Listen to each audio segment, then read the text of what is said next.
All right. Well, Gossman, welcome. Good morning. How you doing? Morning. Doing good, man. How about yourself? I'm doing wonderful. Doing wonderful. Spring is here, and I'm excited about that. Heading out of winter, got baseball season starting. Got a lot of great stuff happening. Um, and I think we also have a decent conversation teed up for today. Yeah. As you say, the sun's starting to come out. It's a good time of year. Kind of get out of that th- thawing out a bit. So Yeah, I'm excited. absolutely. Well, look, hey, what we're going to talk about today, I think probably the best way to talk about it is to start with like the a problem we're seeing, a problem we're seeing, an opportunity, like a thing that naturally occurs in organizations that we're seeing, that we've done a lot of work around, um, recently. And if I'm really trying to tee it up at like its highest level, it's essentially uh, kind of the questions that are either, conscious and explicit or implied and potentially subconscious inside of organizations around their IT strategy. I would call it very very broadly, right? That, but depending on the stakeholders that are inside of these organizations, right? If they're financial or kind of the business team or whatever, they're looking and saying what we're hearing at least is they're looking and saying, hey, I'm spending this money into IT, across the IT org, across the vendors, across projects that we're doing. Maybe you're investing in initiatives. What return are we getting back? And are we maximizing it, right? Are there other opportunities that are out there that we could or should be investing in? Or are some of the things that we are investing in no longer like our best opportunities? We're encountering like a lot of these questions. I think there's a lot of reasons why it's occurring, but like when I really kind of get to the question behind the question that I hear from a whole lot of executives, this is it, right? It is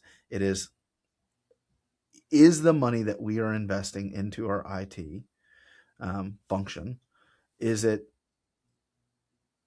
best invested? Is there a Yeah. way that we could do it better? Yeah. Is it maximized and optimized? Right. Like for every dollar that I'm putting in there, am I getting the biggest and most return, or my intended return out of that dollar? And that can be a self-imposed question, or sometimes it's Mm. the other folks at the table that start asking it, right? So whether you're the IT leader, or sometimes that comes from the CFO or some of the other executives too, right? Where they're saying like, Yeah. hey, we've got this large spend, um, and there becomes that question of like, but are we getting out of it what we're putting into it, type of thing. Yeah. Yeah, 100%. I mean, and there's kind of two ways to approach that. You can wait, right? You can wait and let somebody else ask, which is a strategy. That's a Yeah. strategy. I Yeah. tend to believe, what I've observed, the strongest, technology leaders that I know and have worked with, they're they're essentially always ready with an answer. In this, they may have to do a little bit more work to refresh it or something, right? Like this is a constant process, but they're never caught on their heels with that question. Right. And I think Yeah. that's important. Yeah, because it's a question that they are naturally asking themselves, right? Like, so it shouldn't be that when your CFO asks it, it shouldn't be the first time it's being asked in the organization of, hey, are we getting the value out of these things? Like that should come from the IT side as well, of every project that you're doing, both individual initiatives and then just holistically. Um, hey, we did this thing. Did we get, did we, or are we getting those things? And even if we were at one point, are we still getting them as things potentially change? Right? There's a reevaluation phase, Yeah. which I think is a if you want, is a good segue into, well, how do you get there, right? Like what led an organization to be in this position where this becomes a question, or even potentially kind of a problem statement around, this unsure of, am I getting value out of my investment? Uh, and I think, for a number of different reasons, both internal factors, external factors, but uh, really, I think one of the major ones is just this idea of drift that happens over time, right? So, and sometimes that's because, our eyes can only focus on one thing at a time.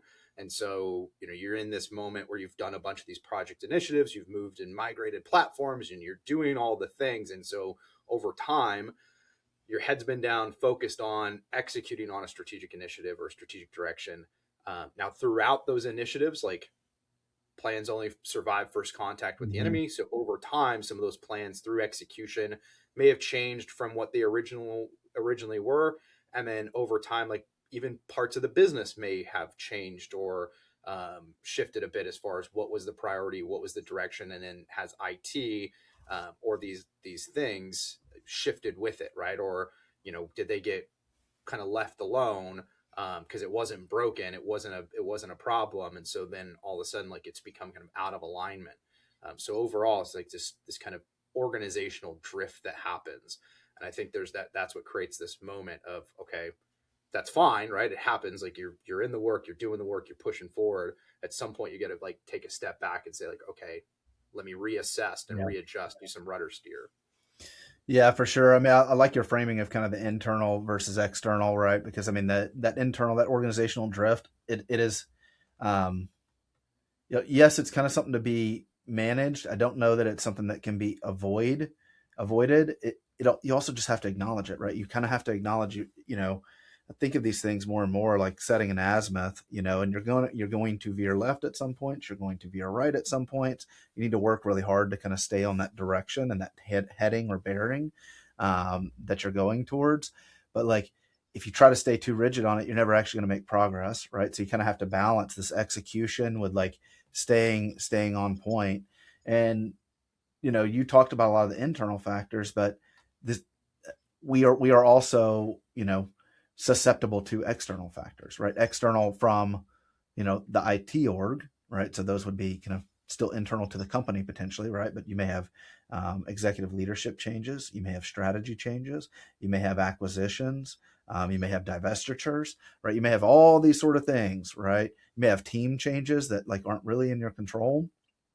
So there's any of those things which are external to your kind of function as a technology leader, but internal to your company.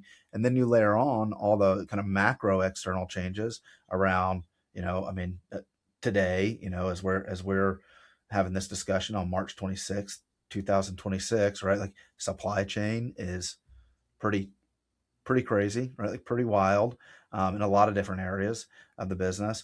The competitive field changes, right? You may have a competitor that all of a sudden, wants to start. They could be an entrant into your market, or an existing competitor that starts competing, on something that is very technology driven. Whereas historically in your industry, maybe that wasn't the case, right? Like that's an external factor that you need to account for that may impact what you're doing. Um, and then you just have general market dynamics, right? You've got all these external factors in addition to the internal drift. And so, like, you know, you are, despite best efforts, perpetually in some version of needing to look at where can, you know, our dollars, our resources, our thinking be most applied with the highest efficacy, with the highest impact for this business. That's in alignment with the strategy overall. And so we're seeing a lot of that. I mean, this is a perpetual thing, right? This is not changing. This is something that has to be done often, um, for all the reasons we've described. Yeah. No, I agree, and I think you know why can't organizations do this themselves? Why don't they do it themselves? Why is it hard for them to say like why do you need a partner for this type of thing? Look, I think the best organizations do this themselves, right? I mean, the best organizations in the world, I think they either do this themselves or they do it with a partner that they trust, and they have a rhythm to it, right? Look, if I go walking down the street, I'm going to see some people that are really, really ridiculously fit, right? Like maybe they do it themselves, maybe they have a trainer. I don't know, right? They're doing something that is leading to that outcome. There's also a lot of other people who know these things, right? Like they know if I control my diet, if I exercise, if I'm disciplined about that, if I get my sleep and my rest, right? Like I'm active, like I'm going to be more fit than I am. Yet people don't do it. Right. And so I see it similar in some ways, right? Like you kind of, it's helpful to have a system. it's helpful to have a partner to drive it in the same way. Like you may have a nutritionist or, a coach if you're in a specific sport, right? Um, there's some of that, right? Like we have developed a framework. Other people have too, right? I don't think this isn't anything that is, um, way out there. I think our framing of it is pretty good, right? I mean, what we focused on and what we've developed is what we call an impact assessment. It's kind of modeled like a lot of times I think really similarly to like reconnaissance missions, right? Like kind of what we used to do in a previous life. But um, the whole goal is to go in, be a surge resource to get this done, ideally in a span of 4 weeks, and like answer some of these very like key questions. And without some sort of surge or focus around this, these questions kind of lie latent, right? They lie latent between the CEO and the CFO, between the CFO and the CIO, right? These questions remain there. And so you need a surge, whether you're doing it yourself and kind of setting aside day-to-day business, right? I think also a challenge of it, right? Like everyone has their own operational demands on a day-to-day. You kind of need some surge resourcing. You need some expertise. You need to see broadly. It doesn't really work if all you're seeing is what you know inside of your business. So you need to see really broadly, to have context for what could be different, what could change, that sort of thing. And so, we frame this up as, we're calling it an impact assessment, but essentially come in and, got a process around it, all that stuff, right? Like, again, none of it is crazy. If someone sat down and took the time that we have taken, they would arrive at the same place.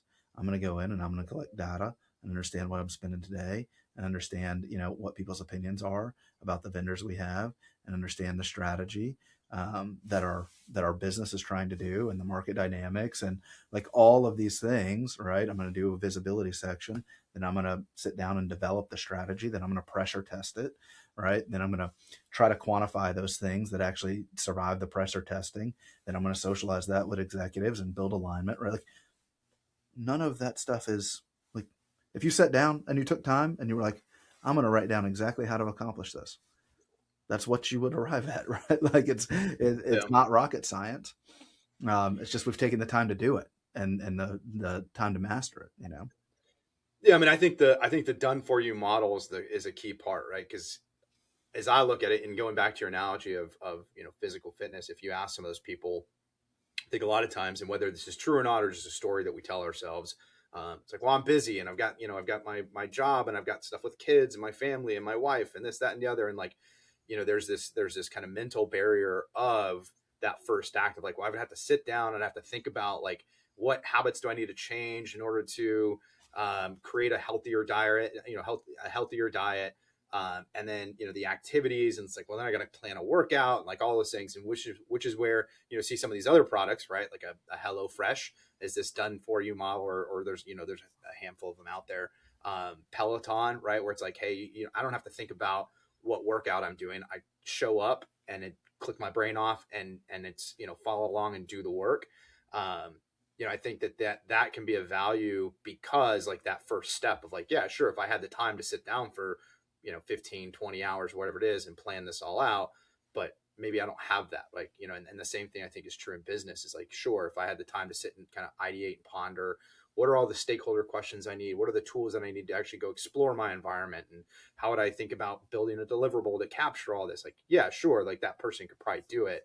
But I think the value of that partner is like, hey, we've already optimized and productized this to a degree that it is a kind of a done for you model. We've already thought about the questions. We've already thought about the pieces and places that we need to go shine a light into, and then bring it back in a way that's digestible both for the IT team and for a broader executive audience. So Yeah, I think that's an important piece. for sure. I mean, look, it's an offering I'm really excited about. We, as an example, just kind of like one of the recent ones we executed on, the type of stuff we're seeing, and if you break it down, kind of the areas where your framing there was kind of like the areas we're shining a light into, right? Kind of looking at IT org, looking at, current strategy roadmap versus the business strategy, right? Understanding where there's alignment. Um, Obviously looking at the vendor landscape, that's been kind of a core component of everything we've done for 26 years now. But like, you know, as I see it, the vendor landscape to an IT team, like massively important, right? Like it's just so much of what an IT team does that involves external providers, right? And so looking, understanding are those providers, one, performing, two, are they performing in a cost efficient way, right? Is there opportunity for optimization there? And then three, are they aligned with what you're trying to do as a business long term, or you know have have you drifted, right? Like there's times where we bring vendors in and they're performing something, and maybe they're doing good enough to stay around, but they're not helping us execute strategically, right? And I think looking at it through that lens is really important. And then have cybersecurity, kind of as a core piece there as well. So like an example of one of the recent engagements we did, one of the core questions there was really between the CEO and the CFO, and had to do with, hey, we are spending this money around our IT org. Um, the CFO was really kind of on the side of, hey, IT is going to be strategically important to us over the coming years. We should be spending this money, right? Maybe even a little bit higher than kind of benchmark as far as their IT budget as a percent of revenue. Whereas the CEO was looking and saying, hey, I think we've really kind of pushed the ball kind of far downfield for what we're going to do from an IT perspective. I think a lot of our focus over the next couple of years is more on like our sales org, on our operations, right? Like on these other things. And he wasn't really seeing IT, as a strategic lever over the coming years. And so there's this real kind of mismatch between what they're investing and how they're thinking about their business. And, without someone coming in and pulling that data together and then facilitating the conversation between those two, right? Which is a challenging conversation, right? Like Yeah. it is definitely a challenging conversation.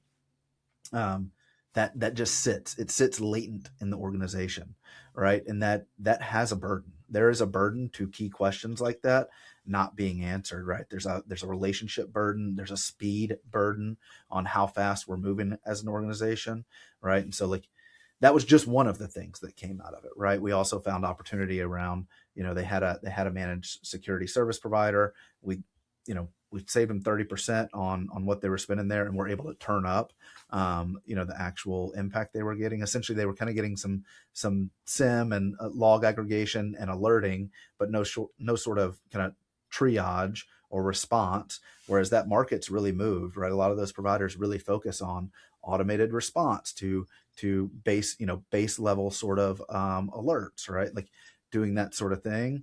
And so they just hadn't looked at this in a while, right? And so as that market has changed, they can get more value for less money, right? Like those are the types of things we're seeing. Some other stuff around kind of Microsoft licensing and allocation and strategy there, but and we're doing this in like the span of 4 weeks, right? And great ROI on it from our client's perspective. It does seem like there's a tactical, operational, and strategic flavor to this, right? And so tactical, you kind of describe, you've got 1,000 users, but you have 1,500 licenses. We need to right size, right? That's kind of low hanging fruit, tactical stuff of just refitting to what you actually need. Then there's some operational pieces where it's like, hey, you've got these 5 different applications that do 90% of the same thing. You've got a bunch of application overlay, and you could actually consolidate or rethink of how you're doing these type of business functions into a different application and eliminate a ton of waste. And that's a little bit more operational stuff. And then the strategic, and this is the one you kind of started with, was the put it in simple terms of say it, mean it, do it, and that can be that's where I think a lot of like strategic transform or organizational transformation comes from. Really getting alignment throughout the organization, because what you see, and this happens, both within inside the organization, within departments, as well as broader across the organization, is so we say a thing, we want to be a forward leaning technology type company or whatever, and then the words that we're saying connected to meaning, and sometimes that is like, do we it's as simple as like, do we actually have conviction around the words we're saying, or are we just saying it because we feel like we have to?